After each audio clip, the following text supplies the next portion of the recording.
Hello everyone, आज के इस वीडियो लेक्चर में हम डिस्कस करेंगे identification of unit cell form systematic absences. ठीक है, तो आज के इस वीडियो में समझेंगे कि सिस्टमेटिक एब्सेंसेस क्या होते हैं और उससे हम यूनिट सेल को कैसे पता आइडेंटिफाई कर सकते हैं। So we can identify unit cell from systematic absences. A unit cell is the smallest repeating unit which generate the complete crystal lattice. तो जो क्रिस्टल लेटिस होता है वो किससे बना हुआ होता है? यूनिट सेल से बना हुआ होता है। So let us first understand the systematic absences. तो हम देखते हैं कि सिस्टमेटिक एब्सेंसेस क्या होते हैं। Each set of plane in crystal should diffract x rays, but in many cases interference of waves cause the resultant intensity to be zero. इसका मतलब क्या हुआ कि जो हमारे पास में क्रिस्टल होते हैं उसके अंदर क्या होते हैं? क्रिस्टल प्लेन्स होते हैं। ठीक है, वो क्रिस्टल प्लेन क्या करते हैं? जो एक्सरेज होती है उनको डिफ्रेक्ट करते हैं। अब हम जानते हैं कि जो एक्सरे डिफ्रेक्शन वो किस पे बेस्ड होता है? तो एक्सरे डिफ्रेक्शन जो होता है वो कंस्ट्रक्टिव इंटरफेरेंस पे बेस्ड होता है। ठीक है, तो जब हमारे पास में कंस्ट्रक्टिव इंटरफेरेंस होगा तो इंटेंसिटी जो होगी, रिजल्टेंट इंटेंसिटी, वो कुछ ना कुछ होगी। लेकिन अगर डिस्ट्रक्टिव इंटरफेरेंस होता है तो जो हमारे पास में रिजल्टेंट इंटेंसिटी होती है वो क्या हो जाती है? ज़ीरो हो जाती है। ऐसी कंडीशन में अगर हमारे पास में रिजल्टेंट इंटेंसिटी जीरो है तो डिटेक्टर पे हमको कुछ भी जो होगा दिखाई नहीं देगा। इसलिए जो हमारे पास में ऐसी कंडीशन होती है उसको हम क्या कहते हैं? सिस्टमेटिक एब्सेंसेस कहते हैं। These absent reflection may be divided into two groups. तो ये भी हमारे पास में जो है दो ग्रुप में हम इसको डिवाइड कर सकते हैं। फर्स्ट होता है हमारे पास में those that are absent due to some quirk in the structure. ठीक है, तो कुछ जो हमारे पास में रिफ्लेक्शन होंगे वो क्रिस्टल की जो स्ट्रक्चर होगी उसकी वजह से एब्सेंट होंगे। एंड सेकंड है and those that are absent due to symmetry और type of lattice possessed by the structure. ठीक है, तो दूसरा जो हमारे पास में होगा जो टाइप ऑफ लेटिस क्या है, या फिर अगर उसके अंदर कोई सिमेट्री एलिमेंट है। ठीक है, तो टाइप ऑफ लेटिस हमारे पास में दो टाइप के हो सकते हैं। फर्स्ट हमारे पास में प्रिमिटिव हो सकता है और सेकंड हमारे पास में क्या हो सकता है? नॉन प्रिमिटिव हो सकता है या फिर सेंटर्ड हो सकता है। ठीक है, तो उसके डिपेंड भी करता है कि अगर प्रिमिटिव है या फिर नॉन प्रिमिटिव है। प्रिमिटिव होगा तब तो सिस्टमेटिक एब्सेंस नहीं दिखाई देंगे, लेकिन अगर नॉन प्रिमिटिव है तो हमारे को सिस्टमेटिक एब्सेंस जो है वो दिखाई दे सकते हैं। The latter are known as systematic absences. तो इन दोनों कंडीशन में अगर कोई भी कंडीशन होती है तो जो हमारे पास में क्या होता है? सिस्टमेटिक एब्सेंसेस जो होते हैं वो शो होते हैं। The presence of systematic absences can be understood in simple way from Bragg's law. तो इसको हम ब्रेक्स लॉ से इजीली समझ सकते हैं। तो ब्रेक्स लॉ के अंदर हमारे पास में क्या होता है कि n lambda equal to 2d sine theta होना चाहिए, तभी हमारे पास में क्या होता है? जो कंस्ट्रक्टिव इंटरफेरेंस होता है वो होता है। मतलब कि जो हमारे पास में वेवलेंथ ये है वो जो होनी चाहिए उसकी वेवलेंथ का जो मल्टीपल होगा वो किसके इक्वल होना चाहिए? जो हमारे पास में पाथ डिफरेंस है उसके इक्वल होना चाहिए, तभी हमारे पास में क्या होगा? कंस्ट्रक्टिव इंटरफेरेंस होगा। ये चीज़ हमने जो है ब्रेक्स लॉ के अंदर अच्छे से डिस्कस कर रखी है। तो अभी हम क्या देखेंगे? If a set of lattice plane occupy a position such that they reflect x ray completely out of phase with another set of lattice plane, then हमारे पास में क्या होता है? No reflection will be observe. ठीक है, तो ऐसी कंडीशन में कोई भी रिफ्लेक्शन जो होगा ऑब्जर्व नहीं होगा। That is although the Bragg's condition is satisfy for the set of plane, but जो हमारे पास में रिफ्लेक्शन है वो ऑब्जर्व नहीं होगा। ऐसा क्यों होता है? क्योंकि कुछ जो प्लेन्स होते हैं हमारे पास में वो दो प्लेन्स के बीच में होते हैं और उन पर अगर हमारे पास में क्या होता है? कोई एटम आके जो होता है प्रेजेंट रहता है, तो इसी स्थिति में हमारे पास में क्या होता है? उस जो प्लेन से जो हमारे पास में एक्सरे डिफ्लेक्ट हो रही है वो कम्प्लीटली क्या होती है? आउट ऑफ फेज रहती है, जो हमारे पास में दूसरे प्लेन से जो एक्सरे डिफ्लेक्ट हो रही है। ऐसी कंडीशन में दोनों क्या करती है? ऐसी कंडीशन में दोनों ही जो है डिस्ट्रक्टिव इंटरफेरेंस कर लेती है और रिजल्टेंट इंटेंसिटी क्या होती है? जीरो हो जाती है। Systematic absences arises if either the lattice type is non primitive, यानी कि बीसीसी, एफसीसी या फिर ईसीसी टाइप का कोई हमारे पास में लेटेस्ट प्लान हो, या फिर जो जो हमारे पास में क्या होती है? लेटेस्ट जो हमारे पास किससे बना होता है? यूनिट सेल से। तो यूनिट सेल हमारे पास क्या हो सकती है? बीसीसी, एफसीसी, ईसीसी हो सकती है। और if the element of space symmetry जैसे स्क्रू एक्सिस और ग्लाइड प्लेन्स आर प्रेजेंट। ठीक है, तो ये कंडीशन जब प्रेजेंट होती है तब हमारे पास में सिस्टमेटिक एब्सेंस जो होता है वो प्रेजेंट होता है। दिस सिस्टमेटिक एब्सेंसेस और systematic extinctions does indicate the presence of centering and or specific symmetry element in the lattice and provide us with the information about the space group of the crystal। मतलब अगर हमारे को systematic absence show होता है तो हमारे पास जो इससे हमको क्या पता पड़ता है?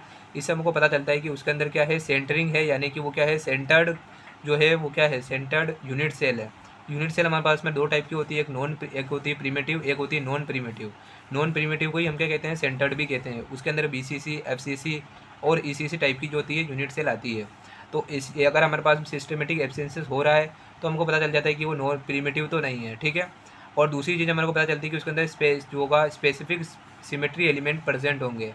ठीक है। अब इसके बाद हम एग्जाम्पल से इसको समझते हैं कि सिस्टमेटिक एब्सेंसेस क्या होती है। तो यहाँ पे हम एग्जांपल किसका ले रहे हैं, अल्फा Fe यानी कि आयरन का एग्जांपल ले रहे हैं। अब इसमें जो होता है सिस्टमेटिक एब्सेंस क्यों होता है, सिस्टमेटिक एब्सेंस होता है due to lattice type. Lattice type इसका क्या है, नॉन प्रिमिटिव है, इसलिए इसके अंदर क्या दिखाई देगा अपन को, सिस्टमेटिक एब्सेंसेस शो होंगे। ठीक है। आयरन की जो जो इस क्या होती है, यूनिट सेल होती है, वो BCC होती है, बॉडी सेंटर्ड होती है। तो ये क्या है, एक तरीके सेंटर्ड है, यानी कि नॉन प्रिमिटिव यूनिट सेल है। तो इसकी यूनिट सेल कुछ इस तरह से आपको दिखाई देगी। इस जो यूनिट सेल है BCC, उसके अंदर क्या होता है, जो एटम्स होते हैं वो कॉर्नर को तो ऑक्यूपाई करते हैं, साथ में जो होती है बॉडी को भी ऑक्यूपाई करता है एक हमारे पास में एटम।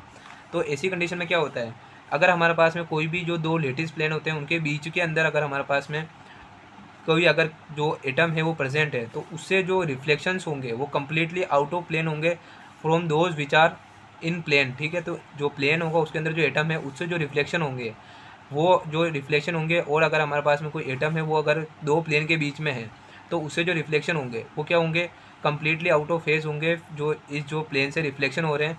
और इसी कंडीशन में क्या होगा, डिस्ट्रक्टिव इंटरफेरेंस होगा। मतलब कि जो एटम होने चाहिए वो किस पर होने चाहिए, हमेशा प्लेन के ऊपर होने चाहिए। ठीक है। तो यह हमारे पास में एग्जांपल किसका है, अल्फा Fe का है। सो अल्फा Fe के अंदर हम ये जो है डायग्राम उसको समझने से पहले इनके पॉइंट को डिस्कस कर लेते हैं।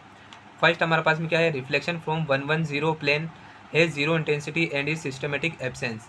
ठीक है। तो इस यहाँ पे जो 11 प्लेन है वो सिस्टमेटिक एब्सेंट क्यों है, ये हमारे पास में क्या है, प्लेन है, ये इसके मिरर इंडाइसेस हैं 110।